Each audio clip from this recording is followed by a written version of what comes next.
Hey YouTube, this is David back again with another video.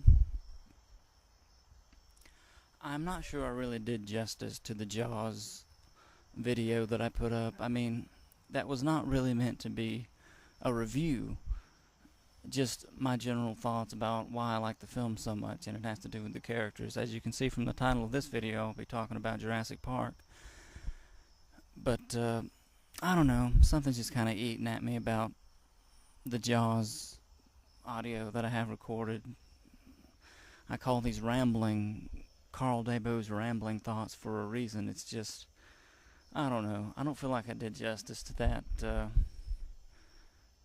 that video as far as all the things that I brought out. I mean, I feel like I could have done more, or maybe talked a little bit more about Brody and the beginnings of the film, how Jaws was introduced and how Brody was someone who had, in the story, tried to get away from some of the more nightmarish things that he runs into. For instance, that he had been a policeman in New York City, how he likes the island, how he likes not a world of surprises, and just to be able to do what he does for people and yet not have to deal with certain things. And I'll just leave it there and just use your imagination, because you're kind of left in the film to kind of come up with your own conclusion as to what he was going after, or what he was searching for, and having moved his family to Amity Island, and maybe what he was trying to get away from in the hectic,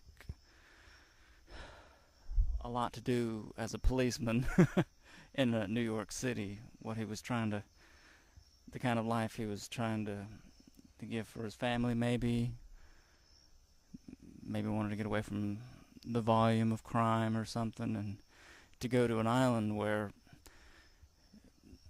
nothing really happened, and then all of a sudden Jaws happens. It's like, that only makes the story that much more interesting and fascinating to me.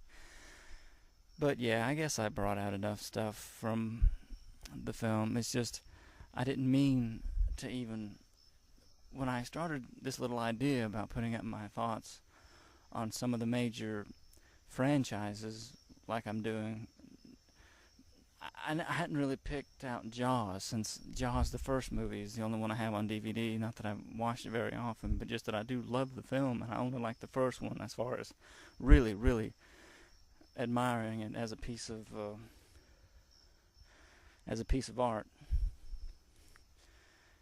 And that kind of takes me into Jurassic Park now, because the first movie is my favorite, even though I do like the others. It only seems to get the quality of it. Although I did like things in the second and third films,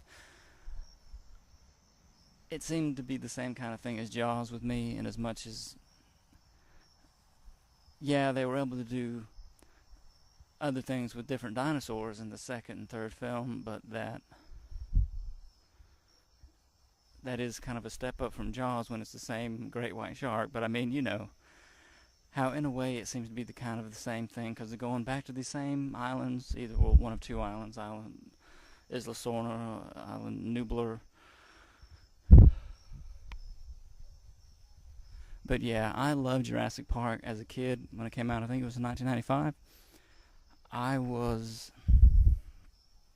Or was it 93? I'm not sure. I think it was 95. Somewhere in there. Early to mid-90s. Not looking at IMDb right now. I'm out under the stars again, as usual, just muttering my thoughts into this recorder. I saw the film with my mom at the theater when I was a little boy. I was terrified when that Tyrannosaurus came, when the power was off, and he came lumbering out of after the wires broke, because they don't know how to build an electric fence on that island to keep in giant dinosaurs. I was scared to death. Lots of things in the movie scared me. But then, after the initial scares went away, I mostly just liked it as a fascinating film about dinosaurs. And I even, as a kid, it's one of the things that spurred me into wanting to be a paleontologist like Alan Grant, go dig up dinosaur bones, be a dinosaur expert. And I even checked out books at the library. I made notes. I had all these names memorized and terms and stuff. And it's like I was obsessed with it as a kid. And then it was kind of reawakened a little bit in the second film, but not really at all reawakened as far as, the imagination of a child having gone from wanting to be that kind of a thing, a dinosaur man, to policeman, astronaut, soldier, all the usual stuff.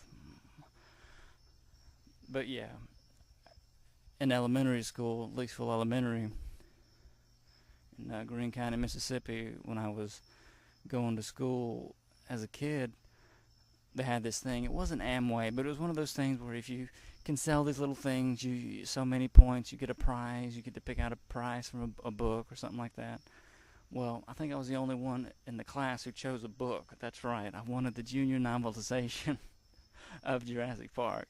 I so wish I had that. I need to get it just for a nostalgia trip. Order that up online sometime and have that in my hands again. That'd be a good thing. But yeah, I had already... The movie had come out. It was like it had just come out on video cassette, and I had it. But then I wanted the book too. It's like that's how into it I was. Yeah. So Jurassic Park. It was original, of course. They've done everything under the sun now as far as genetic engineering and these different science fiction stories, but the whole thing with the DNA being in the mosquito, trapped in the amber for eons of time, I guess it had never been done before. And however, whatever story that they were willing to put up, to all of a sudden have dinosaurs on some tropical island, especially as a kid, that would have done for me. And really, if it's an entertaining flick, probably do the same thing over again. Like, for instance, I'm really looking forward to Jurassic World. I know a lot of people say that, it's had its time, and really it has. Hopefully it won't be a Spaceballs 2 type movie where it's just a cash grab, but maybe it will, maybe it won't, I don't know. All I can say is Jurassic Park is one of those things where I know ahead of time, just like I have been... I know ahead of time that I'm going to give into the hype the way I did with Dark Knight Rises, but then I didn't really like the film that much, especially now, the way, even after being disappointed with so many X-Men films that were just awful, X-Men The Last Stand, didn't love X-Men First Class, it was okay, but the different Wolverine stories, it just didn't seem to do justice, and I bought into the hype with Days of Future Past. I'm looking forward to seeing that real soon. I still haven't seen it. Got to do a review when I do see it. I know this is one thing I'm going to be giving into the hype again. Really looking forward to this film, Jurassic World. But just to get into the films a little bit, that pretty much covers my... Of course, there's a lot more to it, and it's one of those things that's near and dear to my heart. The way I said Star Wars was only Star Wars is about... The original trilogy, that is about 10 times greater. But Jurassic Park was it was something I was so into as a kid. So many one-liners, especially from the first film. Really, it's the first film that has those great one-liners. Everybody does them now. Let me see if I can remember a few.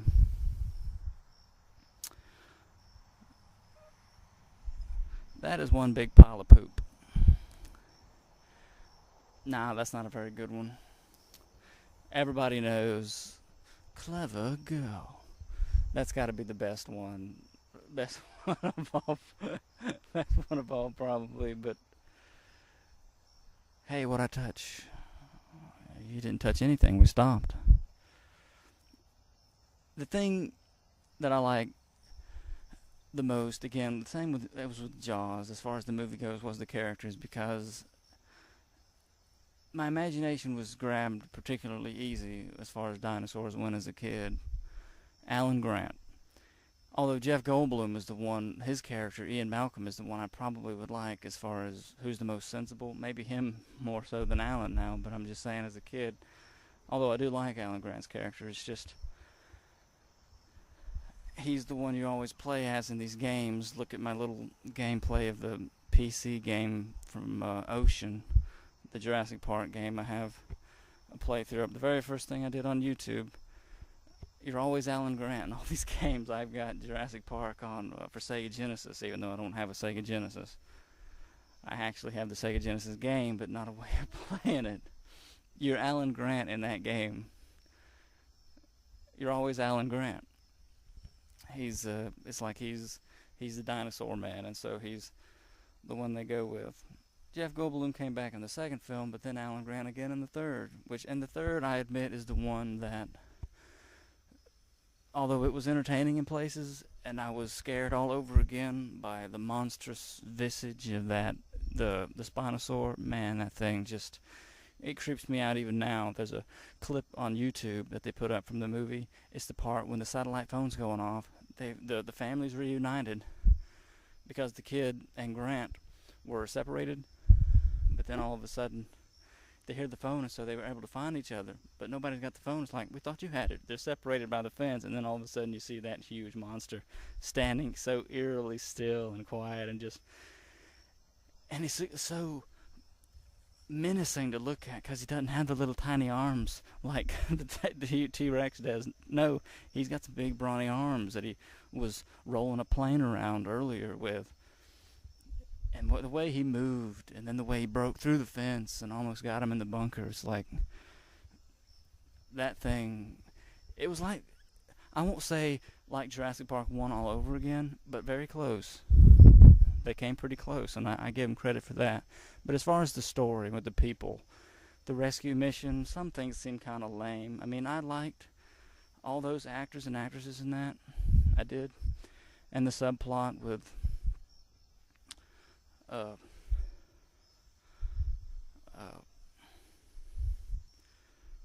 Alan Grant's colleague, his young assistant, the whole thing with him taking the eggs and Grant feeling sorry about saying, "I'm sorry, I said you were no better than the people who built this place."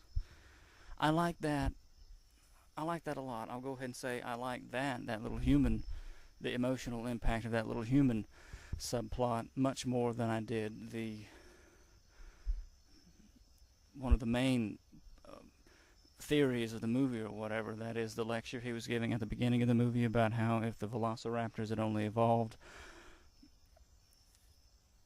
a certain way different than they did, or something like that, that because of their ability to communicate and hunt together, that they would have been the dominant species of the world, of Earth, and not humans. I'm not a big evolution theory guy, so it's kind of just there for me as far as in the movie. And then let's get on with the dinosaur action. But it was very neat how they gave back the eggs at the end, and of course they're rescued. But yeah, and I'm glad I didn't mean to do this, but I'm glad I went ahead and mentioned these few little things about the third film first. Let me work my way up to one I like better, the second movie, and then talk about the first one last. Maybe that's the way to go in this little video. What else can I say about the third film, though? Had Hammond died, Mr. Hammond? I think maybe he had passed in the third film. I'm not sure. I just remember Grant saying, "You'll never get me back on that island." And then this lame, I don't mean to be hard on it, but I will go ahead and just call it lame. The way they were landed back on the island, and of course now we've got another escape from the island situation. The way the kid and his stepdad were stranded there from their parasailing, and the pterodactyls were cool. I give them that. All you saw of the pterodactyls, or the pterodon, or whatever that flying dinosaur was supposed to be, you only ever saw a glimpse of it at the end of the second film. But they were pretty bad in the third film. But yeah, that whole thing of I like the human part of the story better, which really, that's kind of a cop-out, really, and the way I think about it now, because it seems like the first film, and maybe even part of the second one, I don't want just a bunch of people trying to escape from the huge carnivores, the big monsters that want to eat them. I want something really interesting about the dinosaurs, which really tells me again that Michael Crichton, even though I'm not a big evolution person, his novel, The Lost World, which I read, but they didn't base the second film on, was actually better, really, as far as really interesting dinosaurs. These dinosaurs that were essentially invisible, camouflaged, but if fly across them, you could see them for a moment. So I wanted to see something interesting like that, but again, I like the Spinosaur in the second movie. I like the Stegosauruses were done.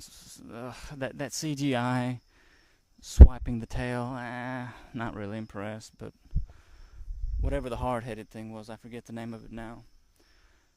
The little Campsognathus, they got old too quick with me, even though they are the hardest things to kill all the time in the video games. But anyway, the Parasaurolophus, one of these, it's always depicted as being this long lost gentle creature, the way it looks and everything. It seemed like they got him awfully big when they had all those guys bringing him down, roping him up in the second film. But anyway, at least you got to see him. You only got a little glimpse of him in the first film when the Brachiosauruses are walking by him. What else can I say about the third film? It's just, I guess I really do have this really genuine complaint, same as some of the later Jaws films, and that is that because there didn't seem to be a good story in place, there seemed to be a lot of fluff and humor that was kind of off and on with who hit me. Grant having been knocked out by the guy, and then he was trying to tell him, you cannot land this airplane, and people are so stupid, and that's the kind of thing that turns you off right there. I mean, granted, you had to have something to get the situation going, to have all these people where, oh no, we're stranded on an island with dinosaurs. But the whole thing of, where did you guys meet? Our church. Oh, man. And daydreaming about the Velociraptor sitting next to him. Alan. I mean, creepy for sure, but not, it didn't have the same charm as the first film. I don't like dumb stuff like that to get to result in getting it. It can still be entertaining, of course, but I mean, you want something more, you really do, than just a couple lying their butts off to get somebody to help them. And then he's all like, well, I guess that check you wrote me isn't any good. Oh, no, but if you ever need a kitchen done, we can help you. And then that's how it starts. And then they get to the place where some of the dinosaurs were quote-unquote made. And you see the Velociraptor's eye moving behind the big glass tube. And it's like, it was too much like the ending of the second film, I guess. And so, anyway, yeah, that's my genuine complaint against, why do I keep saying genuine? That's my main beef with the third film, the lack of a good story. It seems like, well, they wanted to make a third film, make it a trilogy, and so let's just think of something. And they sat down for an hour or so, and then that's what they got. It would be so neat if maybe like a reboot, a remake, not really a remake, but a really good sequel, based more off of maybe Ian Malcolm's Chaos Theory and those dinosaurs from Michael Crichton's book. That would be interesting. I would really be psyched up to go and watch that. Anyway, let me try and get into the second film. Again, still pretty much a kid when I saw that film when it came out. in my mid-teens or whatever. The little girl being attacked. How did these people get on this island with dinosaurs? This time we've got to go to an island to rescue some people. So it's always about just trying to escape from the island. Oh boy. I just had a thought that kind of scared me. Should I go ahead and share it? I don't want to say this about Jurassic Park. Well, I won't say it about the first film, because the first film had that touch of originality with the DNA and the amber mosquitoes and this kind of stuff. But it just seems like maybe Jurassic Park beyond that was just maybe the most successful of the dinosaur movie genre. I don't want to say that like that, because you can't release movies like, what was it, Carnosaur and all this other stuff. I think I saw the first one of that and was scared the life out of me.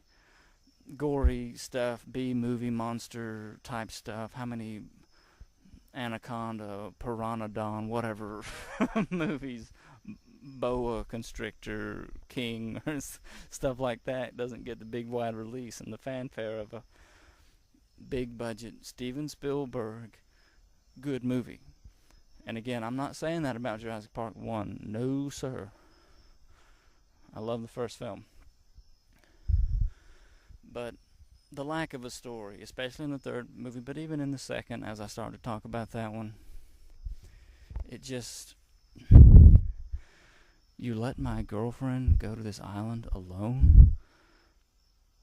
She came to me. I want you to know this. It's like, man... Again, something about it just seems... There's a recklessness to it that smacks of the dumb that somebody would do that by themselves without telling their loved ones that, hey, they're going, even if they were to try and stop them. I mean, do you care about people or not?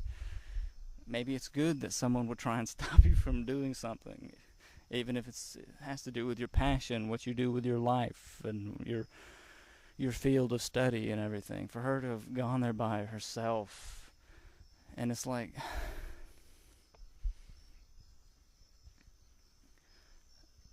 What is it, Vince Vaughn? I think it's Vince Vaughn, yeah.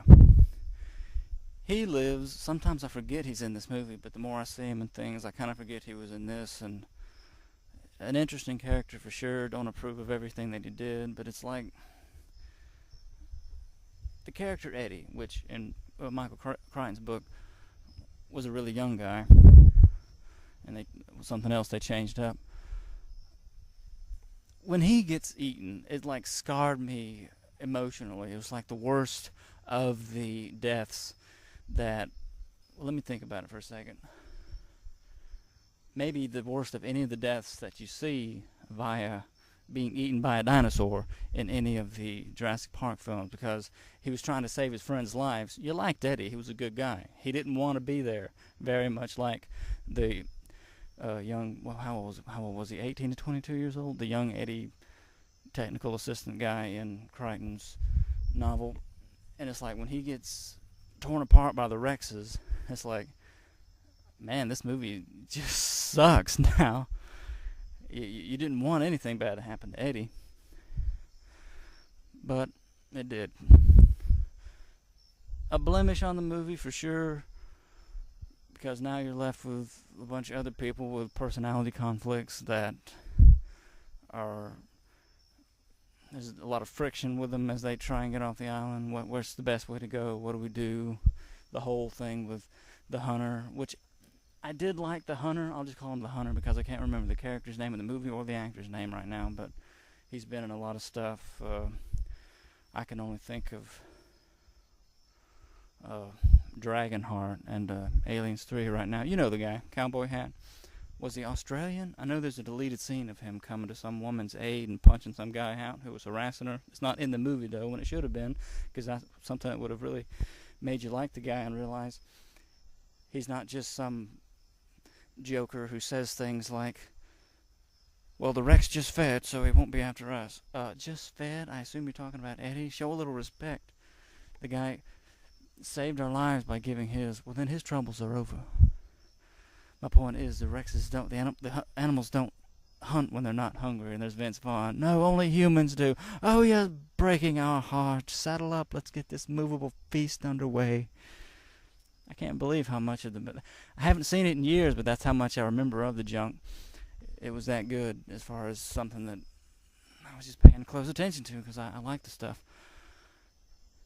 The thing with him and Vaughn, I'll just call him Vince Vaughn, because I can't remember his name in the movie right now either.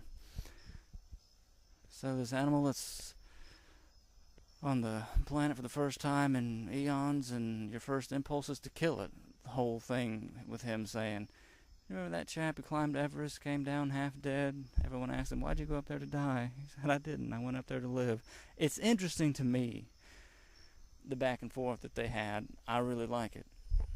I wish more movies had that kind of thing where it's not some long drawn out thing, but you know these are two very different people talking to each other with different mindsets and very different ideas about what should be done about this or that, and yet you kind of see it, you understand it, and then let's move on.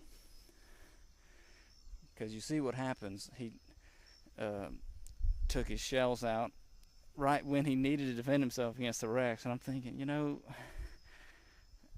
loving the Tyrannosauruses who ate your buddy Eddie, that's one thing, but are you really willing to let some other person get eaten when he might have been able to put down the Rex with the elephant gun?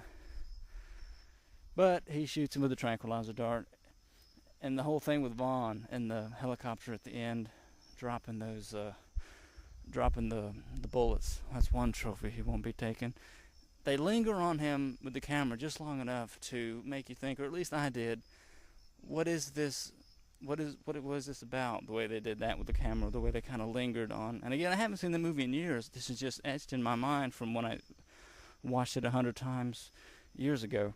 How they lingered on him with the camera. Is it like the way Goldblum and Julianne Moore and the kid are looking at him before they look back down at the floor of the helicopter? Is it like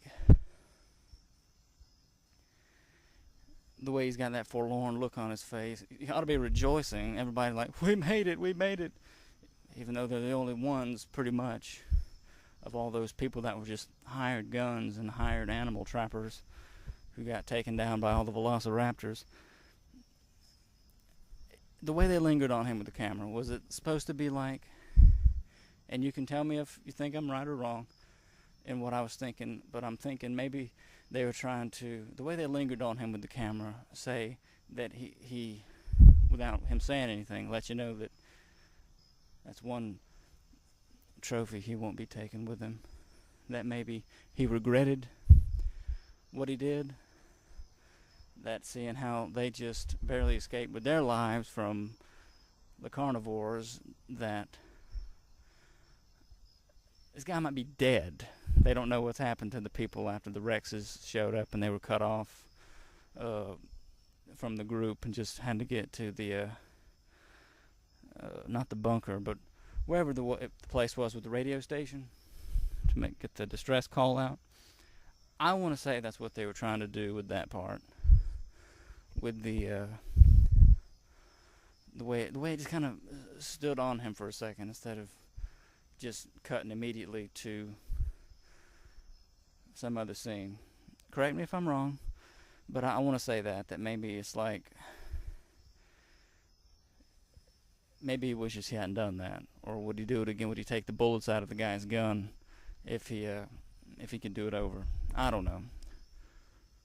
Anyway, the hunter guy, maybe one of the most interesting characters in the thing as far as new additions to the Jurassic Park universe that they won't be in any other film. Obviously, Ian Malcolm is part of the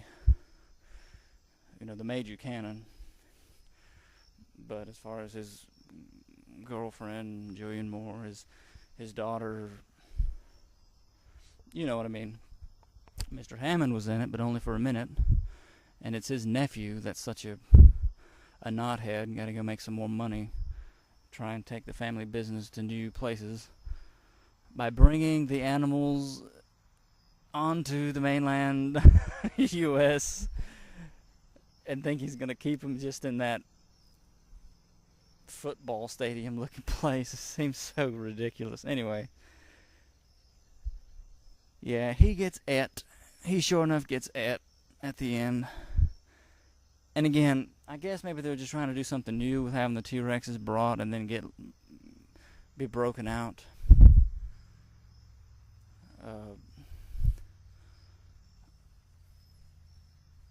In what is it, San Diego, San Francisco? I can't remember what city it was. It seemed like some West Coast place, but I can't even remember what city it was. All I remember is, well, actually, I can't remember how the T-Rex got loose. How did he get loose? Oh, that's right. I really need to go watch it. now that I think about it, I need to go watch it for old time's sake. Sure enough, that's going to be a fun time. I remember that's right. It was a press conference. No. That's right. The ship got loose. The animals got loose en route in the ship to the harbor. You know what? That was kind of a big scene now that I remember it. Yeah, maybe the biggest wrecking thing that happened in any of the trilogy, now that I think about it. But I remember thinking, man, how could this is whack. How that booth was unscathed, and yet all that was left on it was the hands. It wasn't velociraptors that got loose, it was the Rex, right? And yet the Rex is still in its pen underneath those big steel doors. And then that guy accidentally, he picks it up after Knothead says, "There may be crew in the cargo hold." Ian Malcolm tries to say, no, put that down. But the guy pushes the button and releases the Rex like an idiot. It didn't make sense. It was one of those little loopholes that I was like, well, not loopholes, but holes in the logic where I was like, how did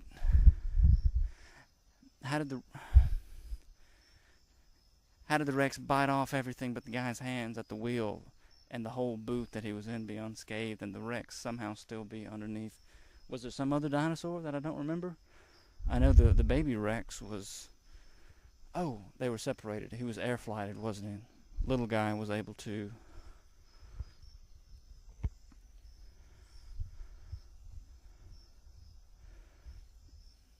be taken separately. But yeah, the whole ending seemed to be just kind of just another situation, a little bit too much fun with the Tyrannosaurus eating the dog out of his dog house and munching on him, and the dog house falling, and the kid waking up like, there's a dinosaur outside my room. There's a dinosaur outside my room, and then his parents go in there, ah! Cute kid. But, yeah. At least Knothead gets eaten in the end, putting all those people in danger over some money. It's the baby that eats him, isn't it? Yeah, it is. Tyrannosaurus takes him out, immobilizes him, and then the baby Rex jumps on him. The whole thing with that hunter and his pal tying up the baby, they wounded it and stuff. I was like, it seems kind of hardcore, but I mean, hunters do that kind of thing sometimes out in the wild, don't they? That stuff was those scenes were much more interesting, and there was more. I remember now thinking there's more intensity. There's like a chill down the spine. The way, some good acting from him, saying, what did he say? What were his lines? Offspring that young, parents won't leave him alone for too long. When they get back here, they're gonna know we were here without us even having a chance. Thing is to get him to come where we want him. I remember, that's right, he only wanted to kill one of the a male. Had that whole spill when they were on the game trail saying, a male, a buck only, how and why are my business. Now if you have a problem with that, then what did he say? I'm trying to think of all the lines.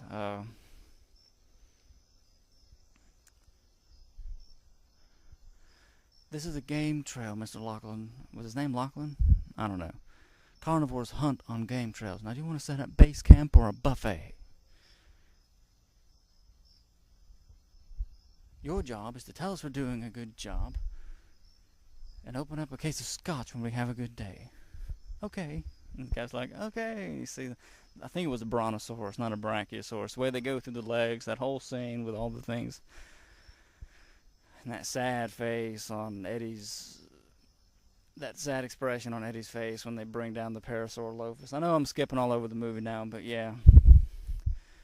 I remember how tense it felt watching them near the nest and to watch the baby Rex eating something, and then all of a sudden he's crying because they nabbed him and immobilized him to try and get the Rex in position for, I guess, a kill shot, but that never happened.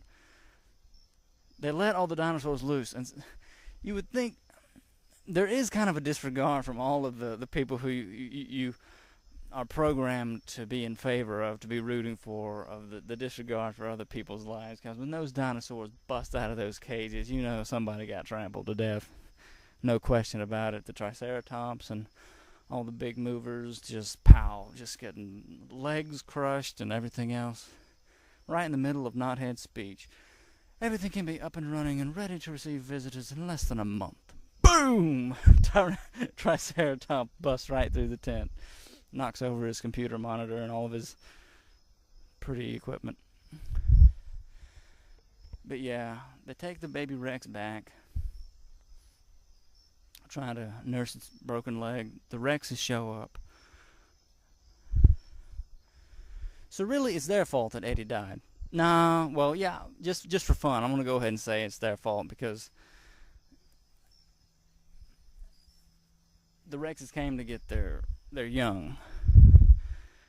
And Eddie had to save their lives, but then he ends up getting munched on. Worst thing I've ever seen in a Jurassic Park movie. This guy I like who has just died horribly. Like, get the dart, load the gun. But nope, they get him. They eat him.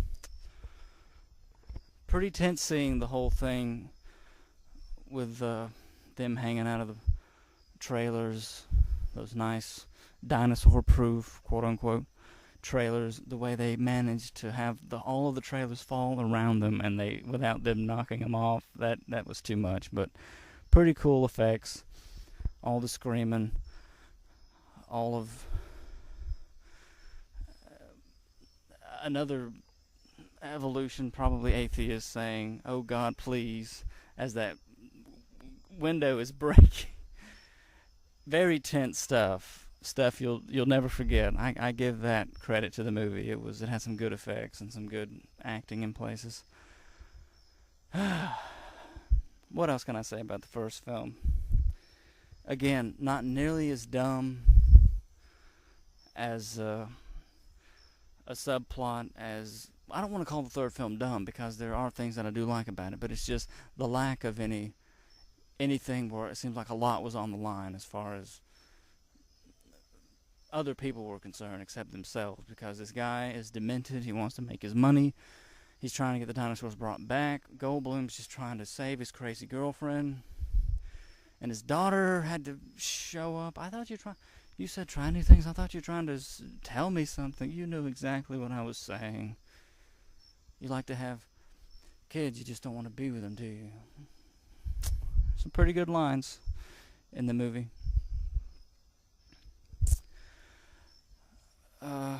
What else? Yeah, I'd also give that credit to the second film because it seemed like something really was on the line in terms of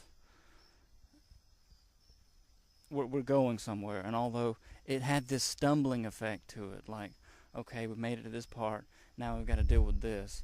We've survived, but Knothead did get the Rex tranquilized by the hunter. Maybe the most interesting person in the film as far as his great lines about he didn't make it. Algae.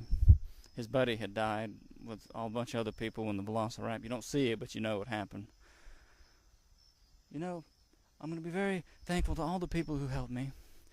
Roland, there's a job for you if you want it. He's like, I think I've spent enough time in the company of death. The way he, so like Mysterioso walking back to the helicopter just to get off this island, and the way Knothead is looking at him, not really understanding what he means, because who knows where he was hiding when the wreck showed up and started chasing people and eating them again. That poor guy who, if the Rex didn't get him, that poisonous snake going down his shirt was when they're in the little waterfall, and then he gets his arm caught by the Rex. Horrible. So yeah, I give it that. There were a few good effects in the film. But what I meant to say a minute ago about the stumbling effect, how, okay, well, let's just trace Goldblum, just his character, Ian Malcolm. He's got to go rescue his girlfriend. They barely escape with their lives. Knothead did get the Rex is loose. Now we've got to somehow get the Rex back on this ship, contained, and get him out of here. And it just seemed like kind of a one thing after another, one thing leading to another, kind of a bumbling kind of a thing that didn't really seem sound and sure, as far as maybe some of your favorite stories go. But let me go ahead and get on with the first film, my favorite. Shoot her! Shoot her! The way the movie opens, it's so great. You never forget it. Of course, there's the lawyer trying to cover up for the death of the worker, and that guy, Hispanic guy, I can't remember his name, but he's been in all kinds of good stuff. Grant, you'll never get him out of Montana. What do you mean? Because Grant's like me. He's a digger. I'll never forget this dialogue in the movie. I'll never forget it. Looking at the mosquito and the amber and knowing that maybe it's one of the ones that has the quote-unquote dino DNA in it. The way they meet up, you don't really see Ian Malcolm at first. You just all of a sudden see him on the helicopter. But the way they go and the way Hammond entices Grant and Alan and Ellie to come and be a part of his project, give a sign off on the island saying we're experts and we give our okay to what this man is doing here with his enterprise, with these animals. It really was something. Who do you think you are? Hey, we were saving that. And he's so sure, Hammond is so sure about everything. That smile of his is like, saving it for today, I guarantee it. Spared no expense. He became a classic character, just an unforgettable character, all his own. How many times did he say spared no expense on his island, Jurassic Park, his theme park? And granted, the first film is all about just things going crazy. And how many times have you seen that? Somebody just says, then something went wrong, and people had to escape. The guy from Seinfeld, Human, was really good in the film. I liked him, his part in it. Samuel L. Jackson, one of the few things that I really like him in, hold on to your butts. Liked him a lot. Clever girl. There's so many unforgettables in this movie. I don't really want to go too much into detail about the first film because I just love it. It's one of those films where I'm going to end up doing the same thing as Jaws, where I'll try, but then I won't do it justice. I'm surprised I was able to go into as much detail as I did about the second film. But yeah, maybe I watched the second film even more than I did the first one, come to think of it, back in the day.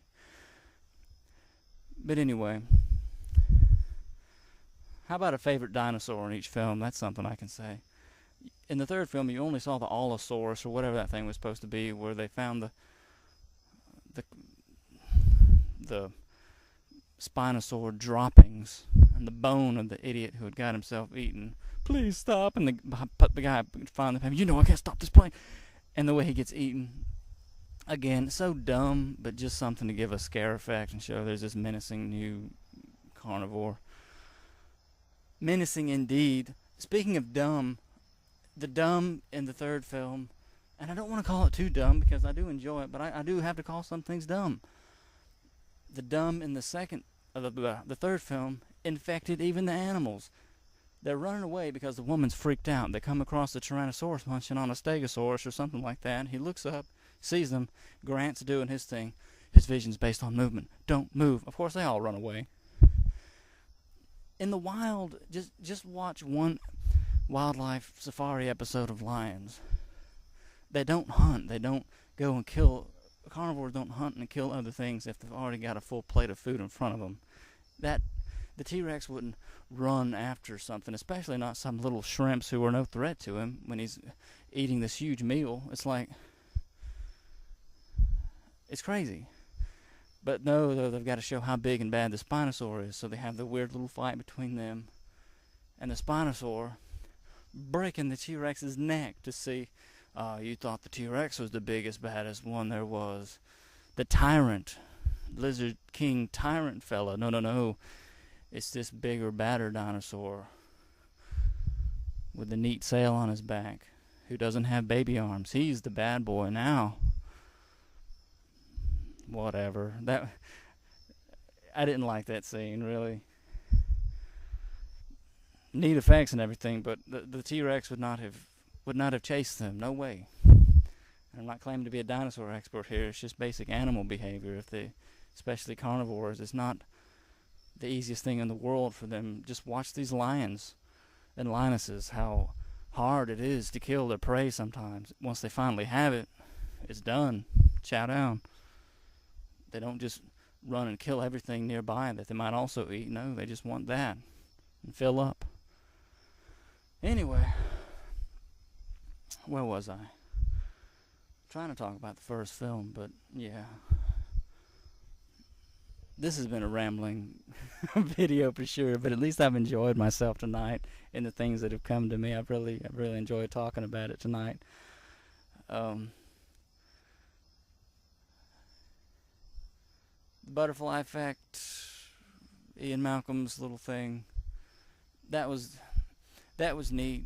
The stuff Michael Crichton, I don't buy into everything or take everything. I take everything with a grain of salt, but the way I remember reading some of the stuff that Michael Crichton wrote, for instance, in the sequel, The Lost World, which unfortunately the second movie wasn't based off of. I would love to see those dinosaurs, though, in a Jurassic Park movie one day. Maybe they'll do it in The Lost World, who knows. I think the plot details have been revealed or whatever online. I need to go read up on it. But yeah. Oh yeah, that's right. Favorite dinosaur. You only see that Allosaurus thing. He had like a little horn and he looked red like a dragon or something, I remember. He sniffs the poop in the third film, leaves him alone, goes on. He looked neat, but I guess I just gotta stick with the Spinosaur. What about the second movie? I'll go ahead and say the hardheads. You don't only see them I'm gonna call them hardheads, but they're, because I can't remember the name. It's like 6 inches of solid bone, and that it's thought that when they actually did ram something or each other for defense or maybe to show off in front of a mate or potential mate or something, that like it does hurt. That guy, very neat. I like the Parasaurolophus, but as far as in the first film, favorite dinosaur's gotta be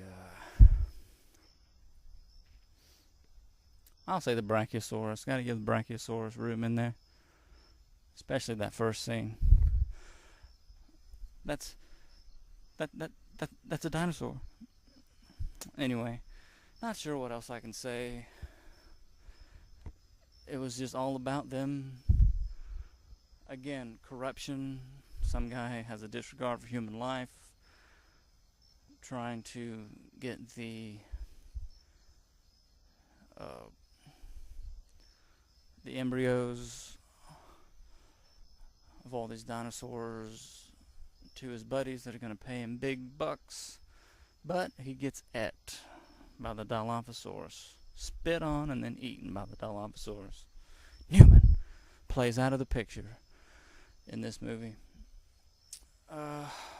So does Clever Girl and Samuel L. Jackson. They all bite the dust one at a time as they try and reboot the system. And how much of the games, especially like the playthrough I did of the PC game by Ocean, how much of the game is all about rebooting stuff and trying to get stuff to stay online so it'll work for you. But yeah, I guess I'm all talked out. Um, Maybe I can try and bring out some more of my favorite parts from just different movies. Not even talk about that would be a good video. Seems like the kind of thing that I could actually do decently too.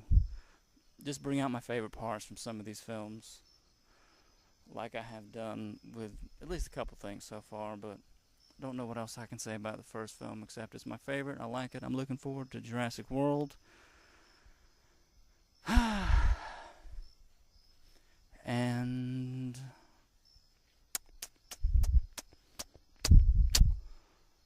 yeah, I guess that's it. Maybe I'll just have a video and where I can just recap all my favorite parts from all the things that I've forgotten to talk about in the videos where I actually put these things up, whether Star Wars or maybe Indiana Jones next, or Jurassic Park. Anyway, thank you for listening to me. These have been my thoughts on the Jurassic Park franchise, and we'll see you in the next video. Take care.